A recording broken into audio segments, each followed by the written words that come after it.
అనకాపల్లి పారిశ్రామిక కారిడార్లోని Ashok Leyland company గౌరవ మంత్రి లోకేష్ బాబు చేతుల మీదుగా ప్రారంభోత్సవం జరగబోతుంది. అశోక్ లైలాండ్ కంపెనీ చైర్మన్ గారు కూడా యూకే నుంచి వచ్చి ఉన్నారు. యువతకు ఉపాధి అవకాశాల లక్ష్యంగా 20 లక్షల ఉద్యోగాలు ఇస్తారని చెప్పిన లోకేష్ బాబు ఆ దిశగానే పనిచేయడం జరుగుతుంది. తన శాఖ కాకపోయినప్పటికీ అశోక్ లైలాండ్ కంపెనీలతో హోసూర్ ఎండీతో కానీ మిగతా ఎండీలతో కానీ మాట్లాడి ఆ కంపెనీ వెనక్కి తీసుకొచ్చాం.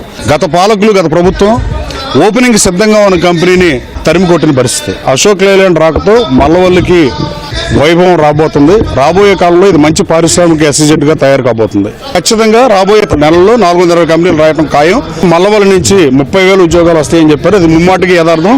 రాబోయే కాలంలో గన్నవరం నియోజకవర్గ యువతకు ఉపాధి అవకాశాలు లక్ష్యంగా పనిచేస్తా.